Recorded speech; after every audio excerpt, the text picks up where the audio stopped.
നമസ്കാരം, സിറ്റി ന്യൂസിലേക്ക് സ്വാഗതം. പ്രത്യേക പരിചയപ്പെടുത്തലിന്റെ ആവശ്യമില്ലാത്ത മിനിമം ഗ്യാരണ്ടിയുള്ള വിശ്വസ്ത സ്ഥാപനങ്ങളാണ് ഇന്ത്യൻ കോഫി ഹൗസുകളെന്ന് ജില്ലാ judge KT Nisar Ahmed. Coffee ഹൗസുകളിൽ നിന്ന് ഭക്ഷണം കഴിച്ചവരിൽ ആരിൽ നിന്നും ഇതേവരെ ഒരു പരാതിയും ഉണ്ടായിട്ടില്ലെന്നും അദ്ദേഹം പറഞ്ഞു.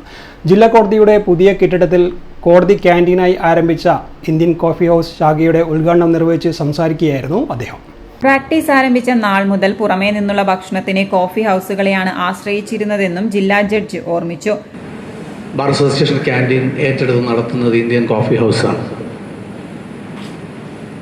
ഇന്ത്യൻ കോഫി ഹൗസിനെ കേരളത്തിലെ ജനങ്ങൾക്ക് പരിചയപ്പെടുത്തേണ്ട ആവശ്യമില്ല എന്നാണ് ഞാൻ മനസ്സിലാക്കുന്നത്.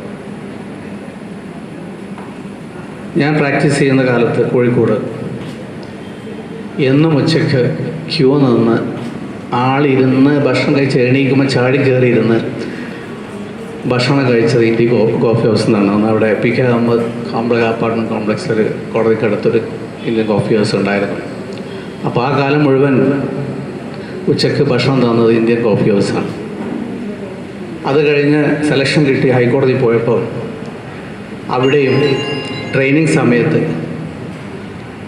ഉച്ചയ്ക്ക് അന്നത്തെ ഡയറക്ടർ ഞങ്ങൾക്കൊരു ടോക്കൺ തരും. ആ ടോക്കൺ കൊണ്ട് പോകുന്നിടത്തുള്ള ഇന്ത്യൻ കോഫി ഹൗസിലായിരുന്നു. അവിടുന്ന് ഇടയ്ക്കൊക്കെ ഉച്ചയ്ക്ക് സഹചോറിന് ഇവിടെ ഒരു ഓംലെറ്റ് കൂടെ കിട്ടും. അപ്പോൾ അന്ന് മുതൽ ഈ ഇന്ത്യൻ കോഫി ഹൗസിന് നമുക്ക് നേരിട്ടറിയാം. ഒരു കാര്യം നമുക്ക് ഉറപ്പ് പറയാം, ഇതുവരെ ഇന്ത്യൻ കോഫി ഹൗസിന് ആർക്കും ഭക്ഷണം കഴിച്ചിട്ട് എന്തെങ്കിലും അസുഖം വന്നതായി കേട്ടിട്ടില്ല, പരാതി കേട്ടിട്ടില്ല. അതൊരു മിനിമം ഗ്യാരണ്ടി ഉള്ള ഒരു സ്ഥാപനമാണ്, വിശ്വാസ്യതയുള്ള സ്ഥാപനമാണ്. ലോയേഴ്സ് ലോഞ്ച് ഉദ്ഘാടനം bar association president advocate K. Viswan നിർവഹിച്ചു. സ്ഥാപനത്തിൽ AKGയുടെ ഫോട്ടോ അനാച്ഛാദനവും ചടങ്ങിന്റെ അധ്യക്ഷതയും സംഘം പ്രസിഡന്റ് N. ബാലകൃഷ്ണൻ നിർവഹിച്ചു. Bar association secretary advocate KP Harindran സ്വാഗതവും joint secretary advocate K. Bindu നന്ദിയും പറഞ്ഞു.